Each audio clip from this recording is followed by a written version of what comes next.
Hi, I'm Nathan. I go by Peteparker, and every week I do comic book reviews because that's the rule around my house. If I want to keep buying them, then I have to review them online. So this review is going to be for X-Men number 14. This is written by Christopher Yost and drawn by both Paco Medina and Dalibor Talajek. Because they do kind of a flashback thing, and Talajek does all the flashbacks while Medina does all the current stuff, and I love Paco Medina's work. It's awesome. So basically, now you might be able to tell from this weird cover, this is a very weird angle that you're looking down on. I don't know any straitjackets that actually have cleavage involved, and it seems a bit forced, along with the giant hair pushed back kind of thing. You can imagine that by the blondness and the whiteness here that this is supposed to be Emma Frost, and that makes sense with the story, but I really don't like this cover as much as I thought I was going to when I saw it as a preview last time. But anyway,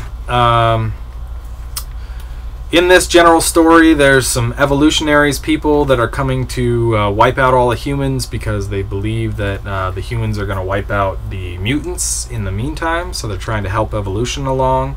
And they've been here before, so we're kind of discovering a lot about the past history when they visited the X-Men and then Magneto, and how that ties into the current history. And you get a little bit more about who these evolutionaries are. They're apparently enhanced monkeys. But here's some really awesome Paco Medina artwork. I don't know if the color or anything gives it the right weight, but it is really great. And he does all the now pictures. Now, the story itself in here was really kind of confusing. In between the jumping back and forth differences, and you kind of got to remember where everybody is and who everybody is in these different scenes.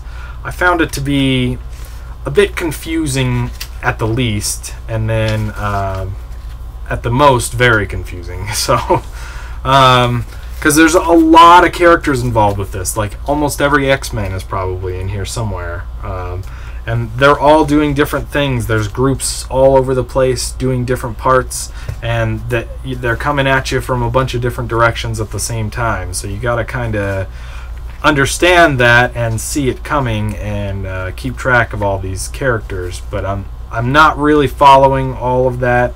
I mean, I've been reading this for the last, however many issues before the arc started. I've started in the Giant Size X-Men that came out recently.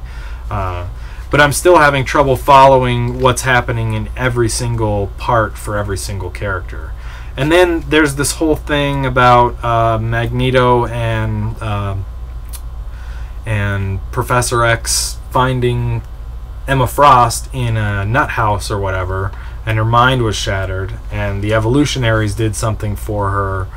So there's this whole history to them that they haven't really, that's never really been known before, but now it's all of a sudden this is true, this happened in the past. It's a little hard to accept too, because Emma Frost's history is all over the place, and you would think something as big as this, even if you didn't remember it, would have some impact on the kind of person you are, and maybe it will in the end. Here's a really good Cyclops picture by Mr. Medina there. That's pretty good.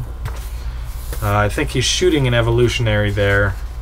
Although none of the things they do to these evolutionaries seem to hurt them or whatever. So, I don't know. It was kind of confusing to follow, but a lot of the artwork is really great, if not all of it. Some of the old school, the flashback artwork by Talajek is a little busy for my tastes. There's a lot going on in every panel, but I think it certainly fits the time frame, and it really helps you delineate when they're talking about the flashback and when it's current. But other than that, I don't love that artwork as much as I love Paco Medina's artwork, so what can I say about this? I didn't feel like the story progressed very much in this issue. In previous issues, you kind of got a big reveal almost every issue at some point in there, and in this, you don't really get that. It's kind of just progressing the story forward. So I think that at the end of this Evolutionaries arc, however it fits into the rest of continuity, it's going to be a really good story when it's collected all together. But when you're buying it single issues like this, and there's not really a start and finish to this issue, the beginning and ending, I've complained about this before, it makes it much more difficult to enjoy it issue by issue. So I don't know. It's probably a 3 out of 5. I would probably give it a 4 out of 5 just based on the Paco Medina art on its own, but at the same time, that is only half the book, and it still didn't really help anything when I was confused as to what's going on. So there you go, 3 out of 5, X-Men 14. If you like the rest of my reviews, or if you like this review, you can check out the rest of them under Spidey207 on YouTube and elsewhere under Peteparker.